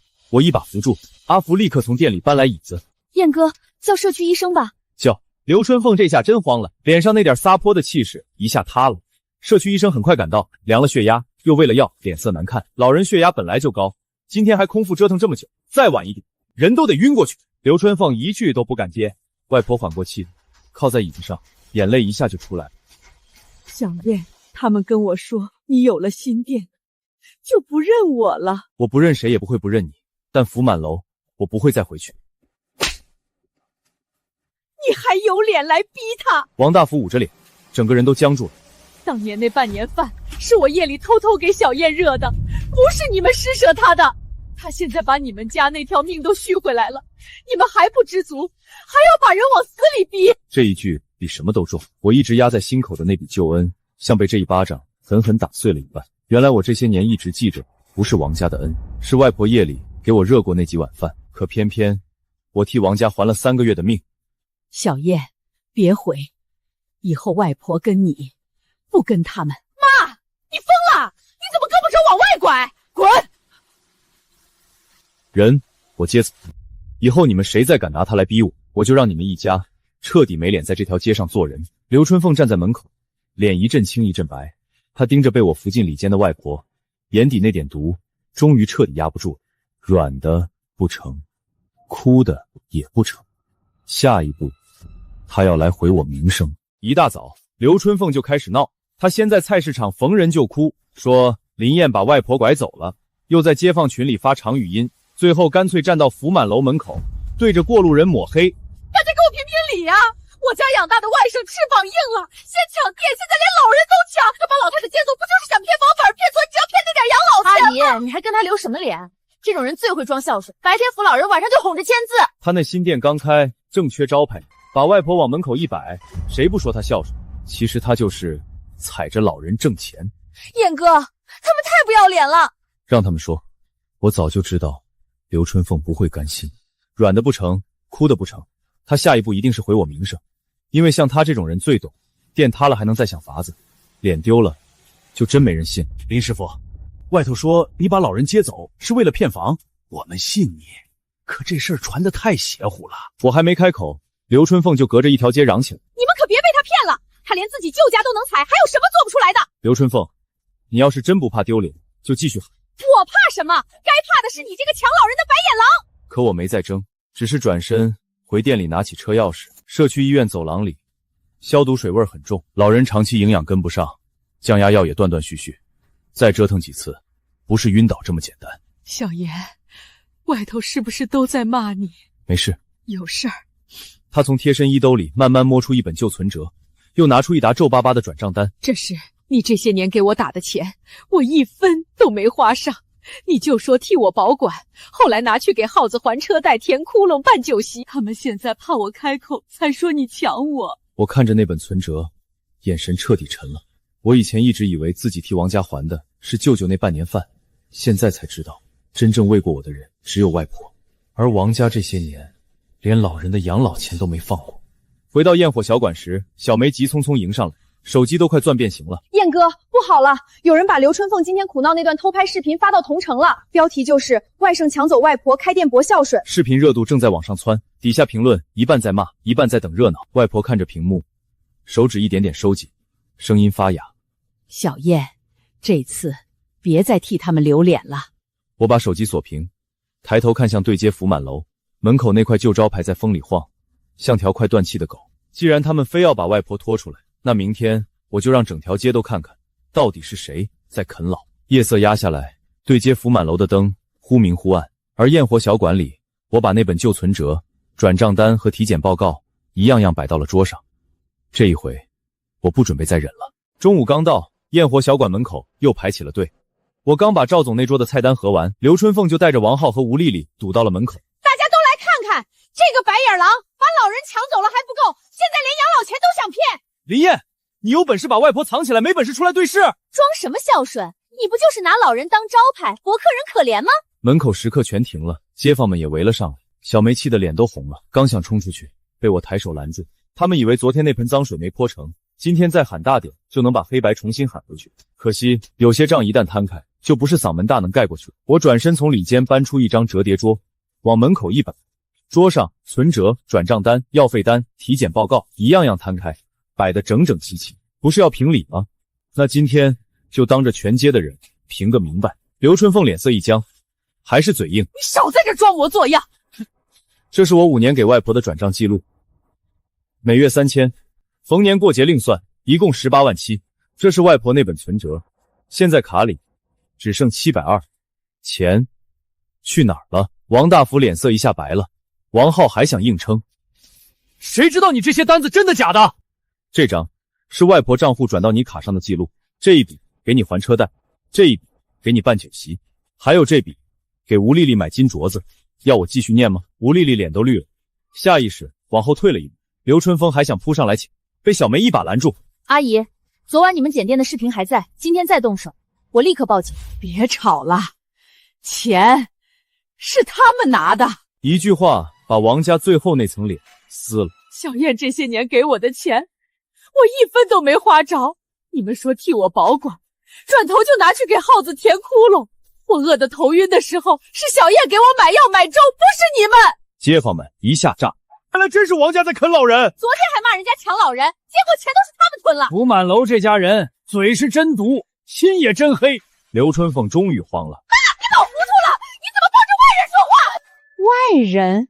你们拿我养老钱的时候，怎么不说自己是外人？王大福想来拉人，外婆一把甩开他的手。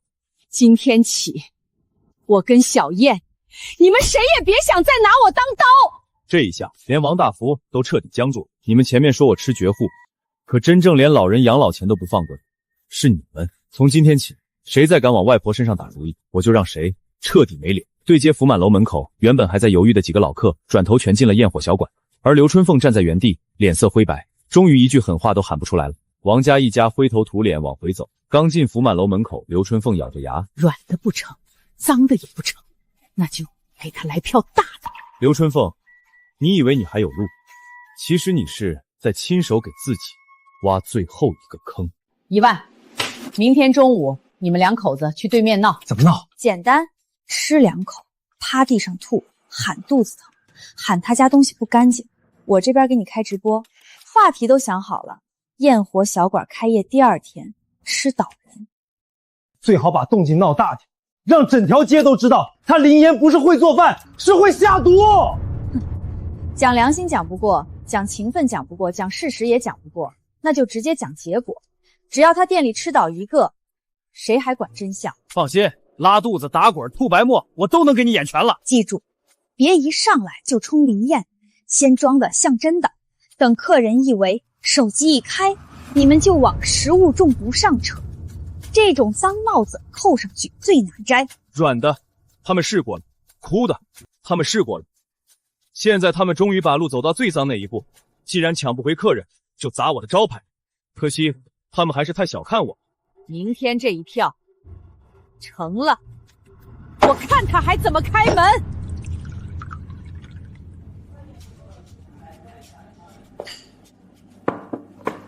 来，来人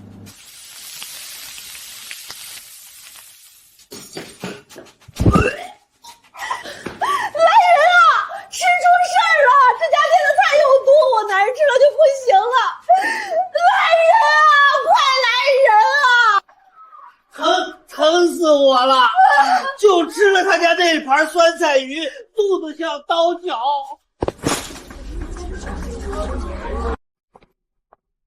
小梅，先打120，再报警。你少装！你想拖时间是不是？人要是真不行，先送医院最准，不是吗？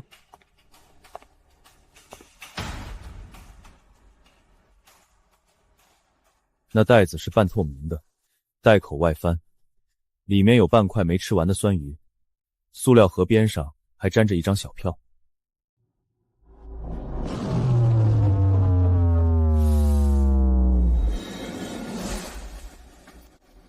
小梅，把对接福满楼老板请过来，顺便把这份吃出事儿的酸菜鱼也一块带上。这顶毒贩的帽子还没扣稳，风向就开始变了。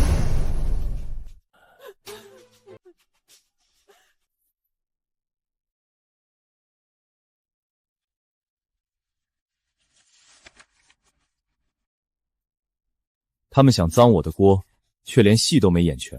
菜是福满楼的，票是福满楼的，人也是刘春凤花钱找来的。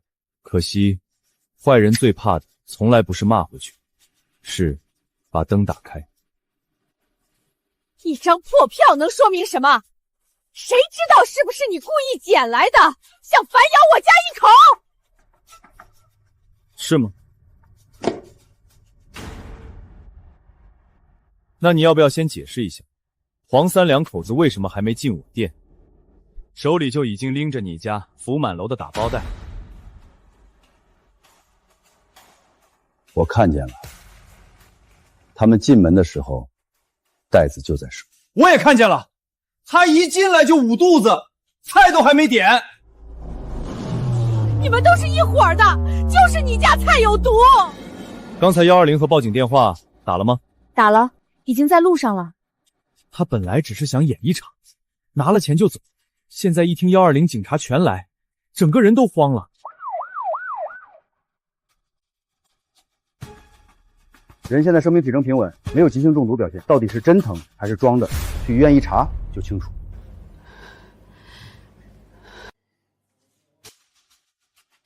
票是福满楼的，人是在焰火小馆闹的。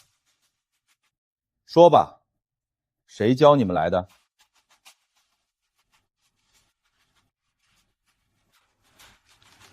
不是我想来的，是刘春凤给钱让我来闹的。你放屁！我放什么屁？1万块，你昨晚在楼上包厢亲手给的。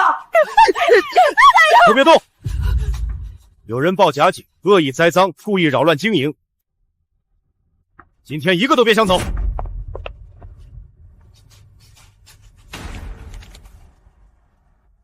福满楼是吧？既然这份问题菜是你家出的，那就先查你家。他昨晚还想着给我扣一顶毒贩的帽子，没想到帽子没扣上，反而先砸回了自家头上。这回轮到福满楼查个明白了。市场监管和片警一进福满楼，刘春凤前厅那点装出来的体面瞬间被撕开。这袋牛蛙没日期，这盆卤叶反复加热，蒸熟案板换用，冷柜温度不达标，后厨灭火器过期，通道还堆了纸箱，一句句砸在王家人脸上。刘春凤脸色发白，你们别听林燕胡说，以前这些东西都好好的，是他走了之后故意给我们挖坑。你昨晚先找人去砸人家店，现在查到你家脏乱差，又怪别人？这些以前都是林燕在管，后厨、团购、菜单采购全是他碰的，是吗？这一批过期料的进货日期是3天前，这张单据签字是王浩，你还要推给谁？一句话把王浩钉死在原地。吴丽丽站在旁边，脸都吓白了。他们前面总觉得店是王家的，锅是王家的，出了事自然也能嘴一张就赖到别人头上。可有些东西不会说谎，台账不会，冰柜不会，发臭的料更不会。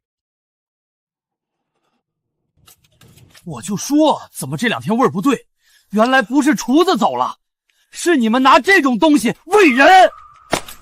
责令停业整顿，问题没处理完之前不准营业。说完，红色封条啪的一声贴在了福满楼门上。那张青年主理人王浩的海报刚好被压在封条下面，像个天大的讽刺。你再碰一下试试。街对面焰火小馆香味往整条街上飘，而福满楼那张封条还在风里轻轻晃着，像一巴掌接一巴掌往王家脸上抽。刘春凤抬头一看，终于彻底绷不住了。是不是你？是不是你故意举报，故意找我家？举报你家的不是我，是你们自己那点脏藏不住。你少装！我装什么？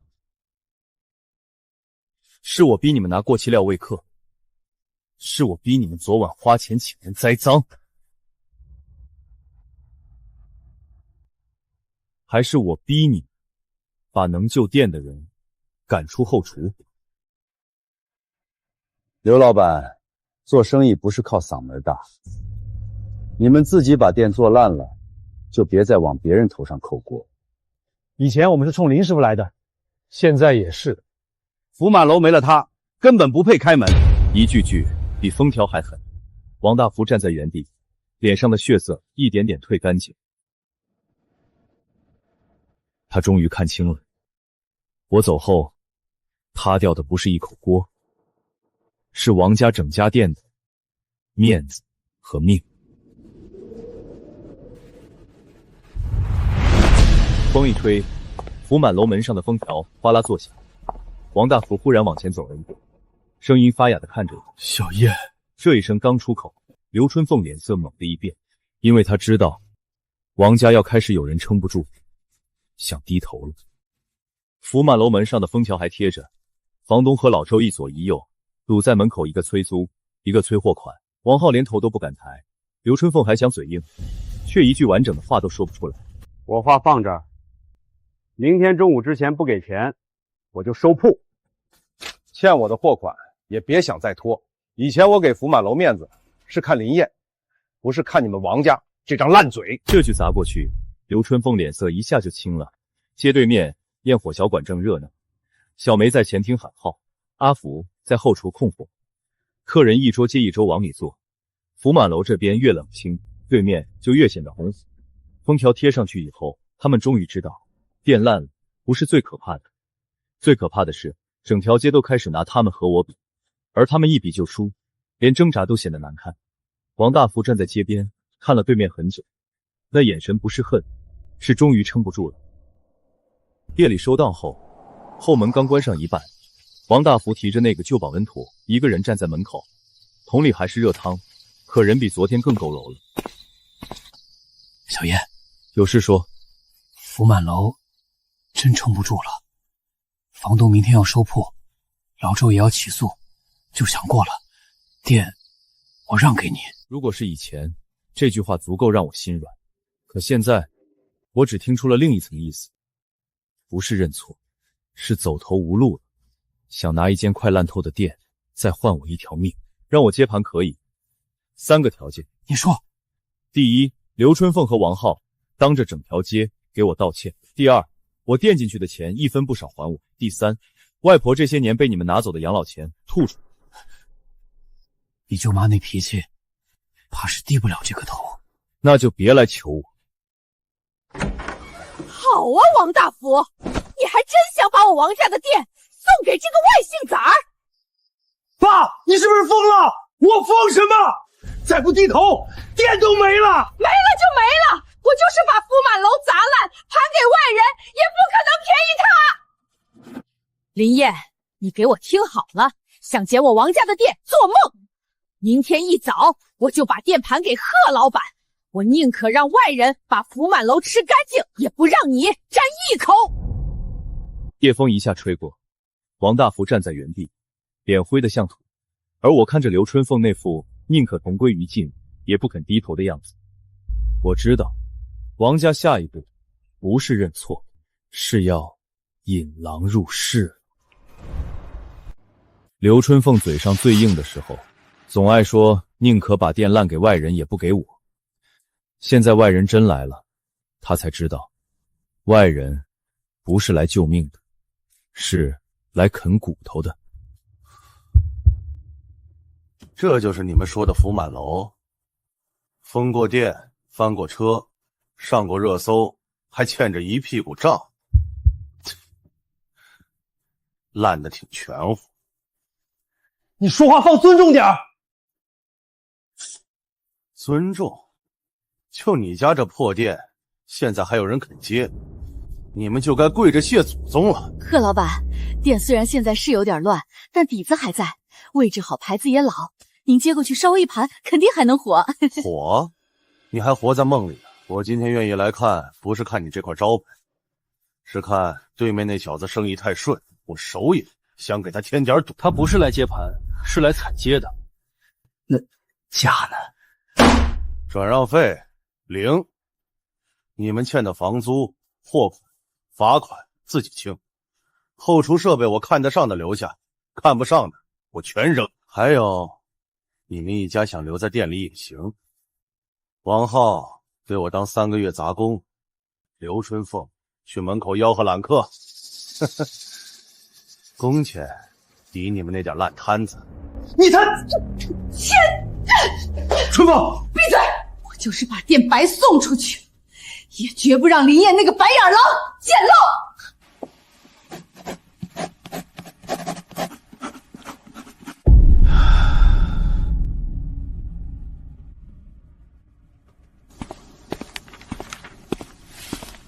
这条街从今天起更热闹了。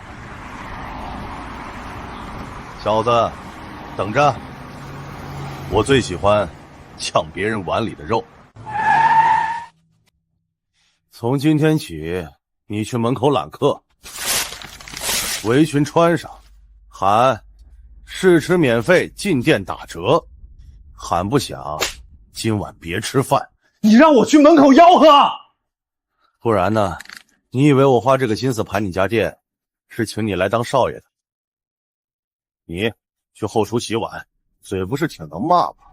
今天开始，先把盘子给我洗明白。贺老板，这店是盘给你，不是把我们一家卖给你。你还真说对了，你昨天签字那一刻起，这店就不姓王，现在还姓贺。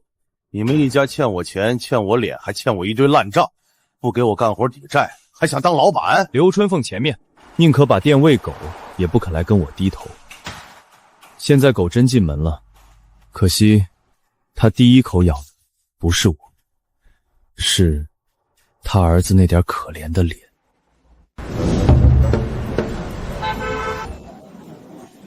免费试吃，祭奠6折。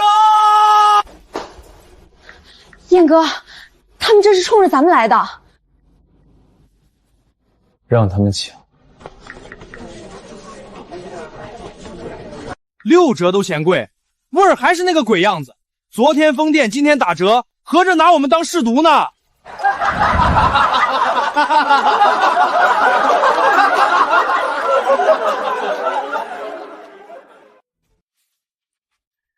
抢客不成就抢单。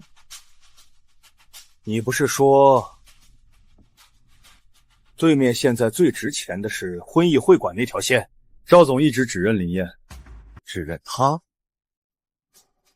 那是因为还没人去结。明天婚艺会馆，我亲自去。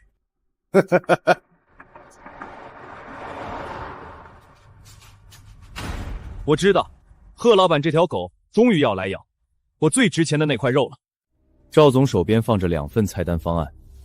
一份是我昨晚刚发过去的试菜升级版，另一份是贺老板连夜让王浩拼出来的福满楼回归方案。贺老板这条狗前面在街上叫得响，可真到了做生意的桌上，他那套又脏又横的路反而最不值钱。因为赵总这种人最看不起的就是又没本事又爱装的人。赵总，明人不说暗话，对面那小子能给你的，我福满楼一样能给，价格我还能压他一头。 是吗？上次试菜是你做的吧？是我。那道牛蛙我到现在都记得，又咸又苦，像锅底灰。王浩脸当场涨，贺老板还想硬撑。试菜这种事儿，偶尔失手很正常，关键是后面合作，我们绝对什么？赵总把手里的笔往桌上一放，声音也冷了。绝对像你们上周那，先把能做事的人赶出去。 再找人去对面栽赃，还是绝对像刘春凤那样，嘴里喊着一家人，背后吃绝户。一句句顶得贺老板脸色发沉。他原本还想摆气场，可赵总压根没给面子。我今天愿意见你，不是给福满楼机会，是想当面把话说死。婚宴会馆以后只认林燕。 你们别再来沾边儿。贺总，请吧。赵总，你真要为了一个小馆子跟我把路走绝？不是我走绝，是你们自己先把人和路都做烂了。门一开，贺老板脸色铁青的走出去，王浩跟在后头，连头都不敢抬。回到福满楼，贺老板一进门就把那份方案拍在桌上。废物！一个会馆单都抢不下来，我养你们一家是干什么吃的？ 王浩刚想解释，贺老板抬脚砰的踹翻一把椅子。从今天起，别做你那少东家梦了。你去把对面焰火小馆每天的客单、招牌、出菜节奏全给我盯出来。你不是说接了店就能把他踩死吗？闭嘴！我现在改主意了，单子抢不走，就先掐他的供货线。说完，他掏出手机，当着王家人的面直接拨给老周。老周。 以后你那条冰鲜线只能选一边，跟我还是跟林燕？另一边，焰火小馆后厨，我刚起完一锅牛蛙，是赵总发来的消息。会馆单正式给你。几乎同一时间，老周的电话也打了进来。小林，姓贺的来抢供货了，他想断你后路。我把锅稳稳放下，眼神一点点冷下来。 单子抢不走，现在开始抢我的命了。而对接贺老板也放下手机，冷冷吐出一句：“明天开始，我看他拿什么开火。”天还没亮，老周的冷链仓门口就停了2辆黑车。王浩站在后头，脸上全是等着看我笑话的阴劲。老周。 我只说一遍，今天你给对面送1箱，我明天就让你这仓里1箱都出不了城。贺老板，做生意讲先来后到，跟我讲规矩。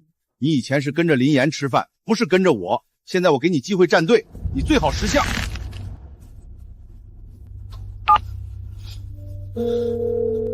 小林，对不住，今早这车我送不成了。我知道了，你别硬扛，剩下的我自己想办法。建哥，今天中午有20多桌预定，还有赵总那边的会馆试菜。没货就开不了火，贺老板这是想掐死咱们。供货端在开门前是饭馆最狠的掐法，菜不到客人一来，再好的口碑都得砸。可贺老板还是小看我了，他以为我这些年只会守灶台，其实我早就把路铺到了市场最前头。我把围裙一摘，转身去拿车钥匙。小梅，通知前厅，今天菜单砍一半，只留4道现炒招牌。阿福，跟我去市场。现在？现在。凌晨市场里灯一排排亮着，我和阿福一路穿进水产档、冻品档、鲜蔬档。几个老档口老板一看见我，笑容爽朗。林师傅，今天怎么亲自来了？对接那条狗想断我货，今天先借我一口气，货款3天内结。你这话见外了，你当年帮我清库存的时候，可没跟我算这么细。鱼我给你挑最鲜活的，冰块我送。一箱箱保鲜食材装上小货车，阿福在旁边看得眼都亮了。燕哥，你早就留了后手。不是后手，是做店的人不能把命只压在一个供货商身上。中午11点半，焰火小馆卷帘门准时拉开，对接福满楼门口，贺老板和刘春风还在等着看我关门。可下一秒，小货车停下，鲜货一箱箱卸进店里。开锅了，第1轮客人进门。我就说吧，林师傅不会掉链子。对接那帮人想看笑话，做梦。风把牛蛙锅底的香气吹过整条街。怎么可能？老周明明断了他货。货断不了，那就断人。今晚把阿福给我约出来，我倒要看看他林燕一个人能不能把整家店扛到底。贺老板已经把手伸向了我店里，他断不了我的货，下一步就要来挖我的命根子。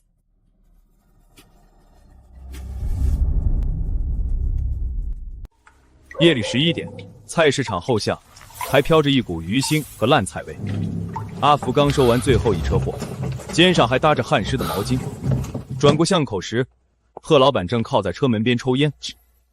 王浩和吴丽丽一左一右站着，像早就等着他。阿福，跟着林岩，一月给你几个钱，关你屁事！火气别这么大，我来是给你送钱的，3万先拿着，来福满楼，后厨你说了算。以后林燕那边什么菜、什么底料、什么节奏，你给我带一半过来，我再加。阿福，你可想清楚，跟着林燕，你再能干也就是个厨子；跟着贺总，那叫上道。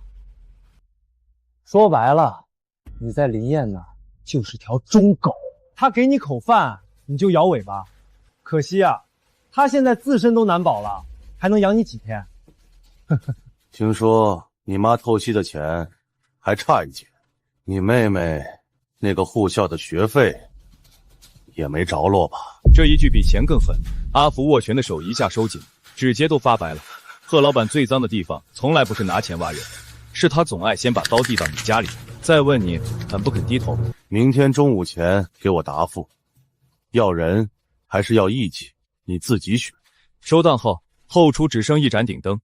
阿福坐在小板凳上抽闷烟，烟灰落了一地。小梅看了他几次，最后还是轻轻碰了碰我的胳膊。燕哥，阿福哥今晚不对劲儿。我把最后一口锅洗净，关了水，走到阿福面前。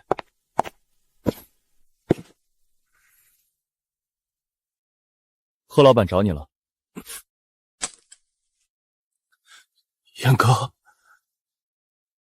我没答应，可我妈那边真等着钱。你要走，明天就走。工资、奖金，你该拿的，一分不少。我不拿情分绑你。燕哥，你越这样，我越走不了。福满楼那群人把我当狗屎，你从来没把我当外人。说着，他把手机推到我面前，里面是一条新语音，点开是个女孩带哭腔的声音。哥，王浩带人堵我学校门口，他说你再不回话，就让我明天别去上课了。燕哥，这事你别管，我去。我慢慢起身，解下围裙，声音平得像刀。带路。这回我亲自去看看他们的狗胆到底有多大。放学铃刚响，校门口人挤人，周小河抱着书包，被王浩和2个混混堵在花坛边。吴丽丽踩着高跟鞋站在一旁，抱着胳膊笑得又尖又歪。给你哥打电话，让他把赵总那条线让出来，把后厨流程和配方交回来。我不知道。不知道？你哥不是最会装能耐吗？今天你倒看看，他顾不顾得上你这个妹妹？一个混混抬手就拽周小河书包，周小河吓得脸都白了。再不打，我明天就让你们学校都知道，你哥是个抢救家饭碗的白眼狼，你这护校也别念了。他们前面啃我，啃外婆，现在连一个还在念书的小姑娘都不放过。人一旦烂到这一步，就不配再被当人看了。王浩，你他妈碰他一下试试！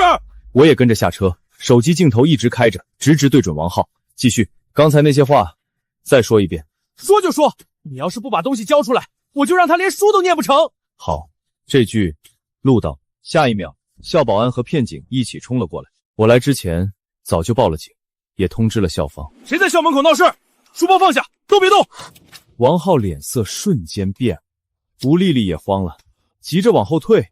我们就是来接妹妹放学，我不认识他们。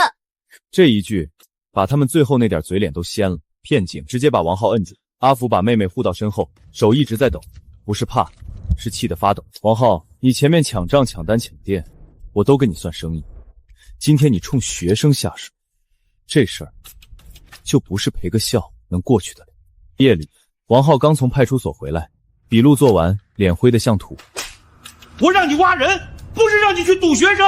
王浩被扇得一踉跄，半张脸瞬间肿起。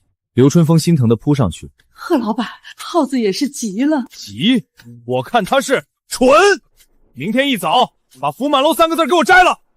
从今往后，这店跟你们王家半点关系都没有。刘春凤整个人僵住了，他前面宁可把店喂狗，也不肯向我低头。可真到这一刻，他才知道，狗进门第一件事不是护店，是连他们一家都要一起啃。天一亮，摘牌，谁敢拦，我先把谁扔出去。不准拆！打人！不准拆！这是我王家的招牌，谁敢动？继续。他前面宁可把店喂狗，也不肯让我接手。现在狗真把骨头啃到嘴里了，第一口咬碎的，就是他最在意的这块招牌。你他妈敢拆我家招牌！你家签字的时候，这店就不姓王了。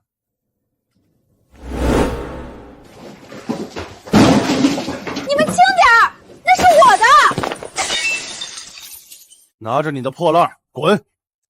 从今天起，福满楼这3个字，跟你们一家半毛钱关系都没有。你不是说店盘给你，我们还能留在店里干活抵债吗？我昨晚改主意了，校门口堵学生，派出所做笔录，还把我店名都连带着丢干净。你们这种晦气东西，留着干嘛？留着继续砸我招牌。燕哥，真拆了？拆的是牌，他的是他们自己那口气。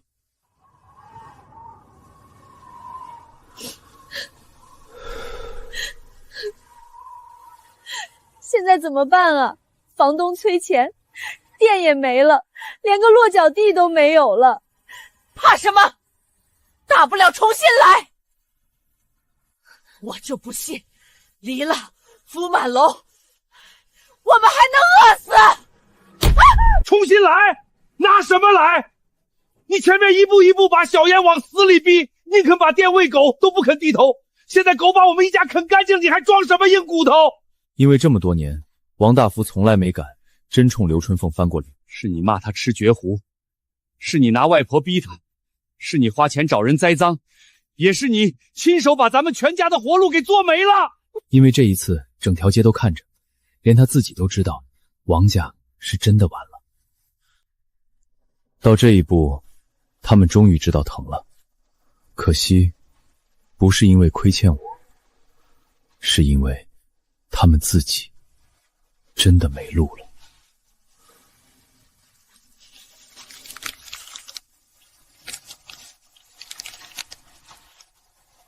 明天你不去求，我去。天刚蒙蒙亮，焰火小馆卷帘门还没拉开，王大福抱着一本旧房本和一沓发黄的单据，已经在门口站了很久。他眼下乌青，背也塌了，整个人像一夜之间老了10岁。小燕，就这回真没脸了。他把房本和那些旧单子一样样摊到地上，有我前面店的灯箱钱、设备钱、货款，也有外婆这些年被王家拿走的养老钱流水。这些账我都认，你垫进去的我王家认，外婆的钱我也认，店没了我也不求你回去救了，我就求你把这些收下，算我王家最后一次还债。他终于肯跪了，可惜不是因为想明白了，是因为走到今天，王家已经真的没路了。我站在台阶上，没去扶，也没发火，只是静静看着。现在知道算账了，知道晚了。王大福，你疯了！那是咱家最后的窝。这是这么多年他第一次真冲刘春凤翻脸。你闭嘴！到今天还不肯认，店是让你这张嘴做媒的。小燕不是来我家吸血的，是来替我王家续命的。刘春凤被吼懵了，王浩站在后头，脸白的像纸，一句都不敢接。